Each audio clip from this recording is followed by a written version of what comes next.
So, you watched a bunch of YouTube videos and decided that you were going to buy a used car and you were going to start your own car project because, I mean, that's all the rage right now. Let's go over a few things on these older GMs that you might miss while shopping. Number one, these number plates can tell you what engine you have. 5.0. Sometimes they'll even be nice enough to show you what your belt routing is. If those stickers are gone, you could be in for a world of hurt. If the person who built the car or had the car before you was nice enough to tell you what engine you had in it, other than what that lying sticker says, that would be really nice. Because this is not a 5.0. There's a couple of ways to check. Down here, you'll see that there's a harmonic balancer. The harmonic balancer for the 5.7 is a little bit wider than that for the 5.0. This engine, and you can tell by the odd valve covers, is a Corvette 5.7 that has been retrofitted into this vehicle. I'm not done yet. Interior. In the South, these cars are prone to having brittle plastic dashes, and they fall apart.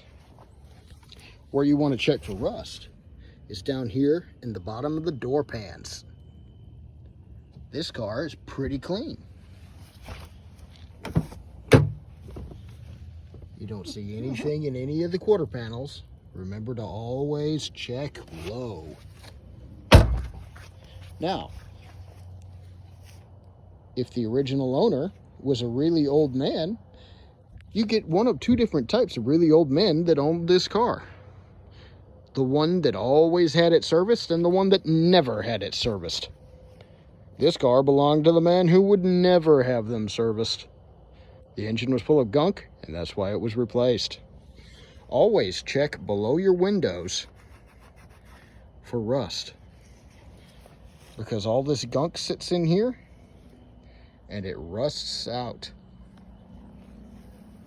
This car is not without blemish in that fact, because underneath this rubber you'll find some rust. That's why you always check these things.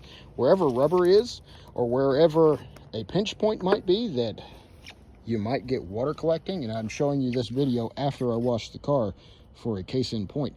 Water collects in this area, and you're going to wind up having leaves and all sorts of mess back here, and it will rust out above the hinge plates.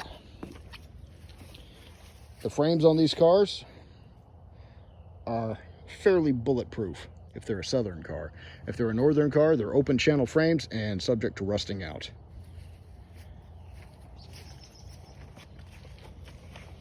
All in all, if you're going to own one of these cars, 93 wasn't a bad year. 94 was first year for the LT, and you couldn't work on them anymore just about. The 95s were a pretty good car, and the 96s were top of the top. But if you've had one that was owned by somebody like me,